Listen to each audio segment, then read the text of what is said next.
Now that the CDC's Conditional Sailing Order is off the table, we are starting to see cruise lines react and come out with their own health and safety measures. And as of today, we have all of the new health and safety mandates from Carnival Cruise Line. And it's pretty surprising.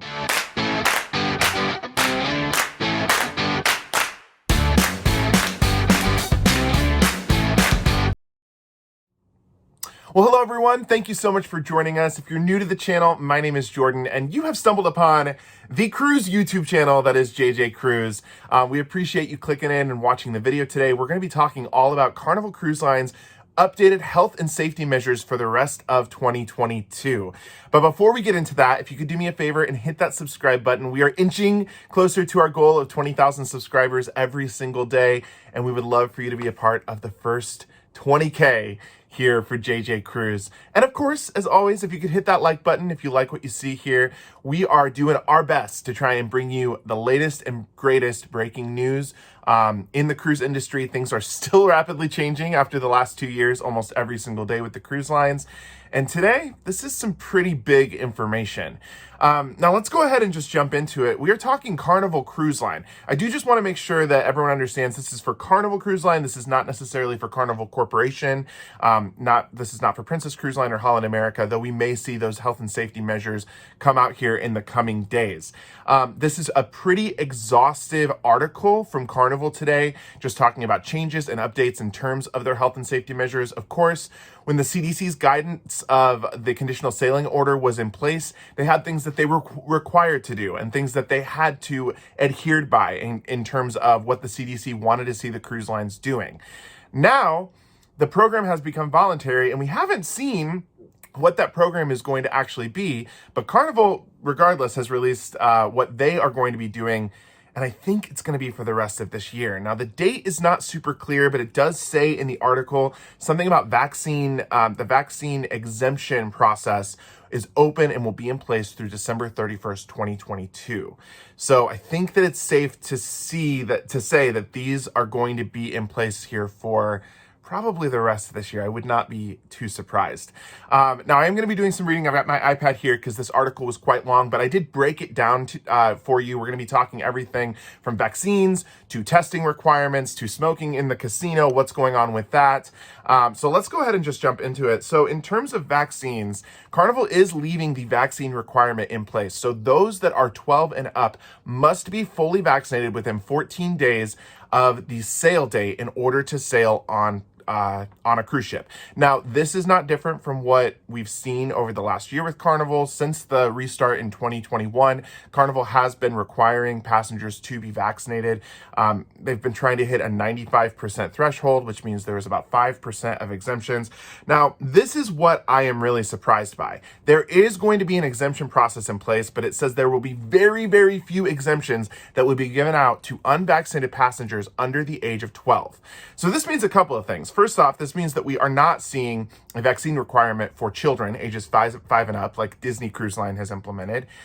However, there's going to be very few exemptions that said available, which this has kind of been the place. So it doesn't seem like the vaccine requirement or the vaccine exemption process is changing.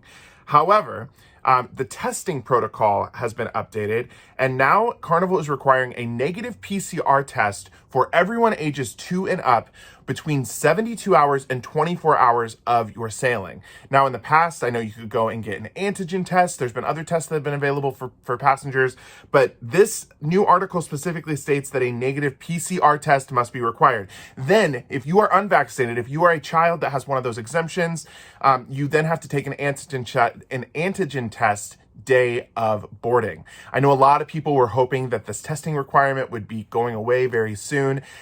To be honest, I don't think we're going to see this go away anytime soon for any of the cruise lines. I think this is going to be very standard moving forward, again, at least for the rest of this year. Now, some other important things. If you do have children that are going to be a part of this exemption, there's a couple of important points here. Unvaccinated children are not allowed to get off of the ship in the following ports: San Juan, Limon, Costa Rica, Grand Turk, St. Kitts, Bonaire, and Tortola. Now, this has been a situation that has been in flux. We've seen the ports and the islands pretty consistently change their protocols and their requirements for people, especially on cruise ships, coming into the ports themselves. But for now, this is the new rollout of their health and safety program. So those 6 ports, again, San Juan, Limon, Costa Rica, Grand Turk, St. Kitts, Bonaire, and Tortola, if you have one of those stops on your upcoming sailing and you're going to be there with unvaccinated kids or someone that has an exemption, you will not be allowed to get off of those ports. Now, Carnival is saying, and they said it a couple of times in this newly released article, regardless of your vaccine status, when you get off of the ship in whatever port, you're going to want to take a copy of your negative test with you. This is a change. Jared and I we didn't actually do this at all, I think, in 2021. We spent 100 nights at sea. I think everybody knows that at this point, but we never took our negative tests around with us off at the island. Carnival is saying more and more islands are getting strict, especially in the Caribbean, and over on the west side of the Mexican Riviera. And that there's businesses that are not allowing you to come in and dine or maybe drink or go in and enjoy your activity without a proof of your negative COVID test in hand at the time that you go to the establishment. So I think that is really important. Of course, there's going to be enhanced health screenings that will be held at the port, but I think the important thing here is there was a health screening form that you had to fill out, and this has been, again, in place before you get on your cruise. That is staying. So before you get on your cruise, I think it's about 24 hours before you get on, you're going to get a questionnaire that you're going to have to fill out. This is a part of the enhanced health screening process. It's going to ask you things like, have you had a fever in the last 14 days? Have you been exposed to COVID? Does anyone in your party have COVID? You have to answer all those questions. Again, that's been in place. That is not changing. Now, what happens if you test positive on the ship? They do talk about quarantine here in this article. If you do test positive on a ship, Carnival may be mandating that once the cruise ends, if you're going to travel by air, you may have to stay in the port city that you disembark. Now, I think that there was a lot of information about this in the Conditional Sailing Order before, but I thought that this was interesting that Carnival is specifically calling this out, saying, look, if you and your party get off the ship in Florida and you have to fly back to, let's say, North Dakota, and you all test positive, we may have a say in whether you get on your flight or not. I think that that's really important. Read through those cruise contracts, because the cruise contracts and these health and safety measures are going to be the places where you're going to find this type of information. Of course, if you test positive on the ship, they will take care of quarantining you. That process has been in place, and close contacts will be basically hunted down on the ship if you were in close contact with someone that tests positive, and then you will also have to take a test, and you have to test negative so that you won't have to go into quarantine. It does say if you are a close contact, regardless of your testing status, you may or may not have to go into quarantine. But again, I think we've seen that over the last year as well, and the cruise lines are kind of each doing their own thing. It almost varies kind of ship by ship and the travel medical professionals that are on board those ships. Now, what is happening with masks? Let's cover this really quick. Masks are still going to continue to be required. So masks will be required at all times indoors and then outdoors when socially distancing is not possible. They also said that they're going to keep social distancing measures in place. Of course, they're going to try to keep people 6 feet apart.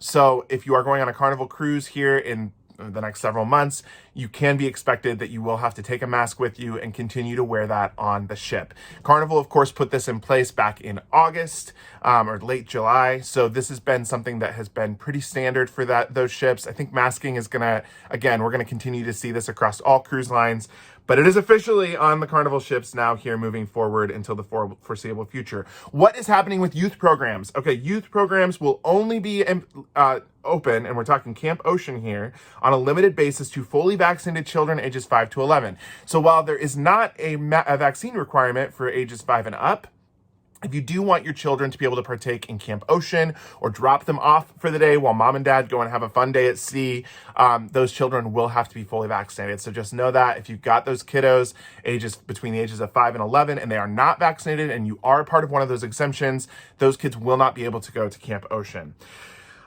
Also, they mention itinerary adjustments in here. They do mention that, of course, this is an ever-changing situation and ports can get canceled at any point in time. If you do have a port canceled, no compensation will be given beyond your port fee. They will try their hardest to switch out the port and go someplace else, but if they can't, Carnival is clearly stating that they will only give you your port fee as a refund. We talked about this on my talk show on Wednesday about how technically, according to your contract, the cruise lines owe you nothing but a refund of those port fees if your port does get canceled. I know this kind of upsets people. People tend to think that they should get more, they should get a onboard credit or an additional refund, but it does say that in your cruise contract, and Carnival is again calling it out here in this updated health and safety article.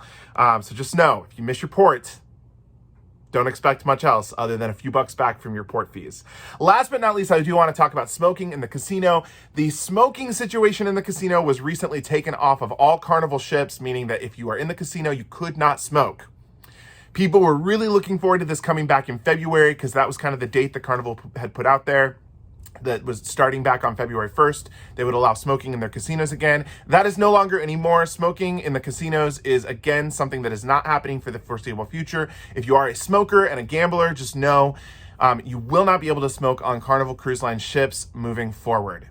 Okay, I think that I broke down most of the information there. We'll go ahead and drop the link in the description below so you can also check this information out for yourself. But I hope that this was really helpful. I know this was a lot to kind of take in. Please let me know what your thoughts are in the comments. There's been so many wonderful conversation happening in the comments, and we want to hear from you. What do you think of these updated protocols? What do you think of this new news? Are you happy? Are you mad? I was on Facebook a little bit ago, and I could already see the keyboard warriors were like going at it. They were really, really upset. So please feel free to do that as well in the comments section. It only helps this video out. We want to hear from you. Thank you so much for watching, and until next time, see ya.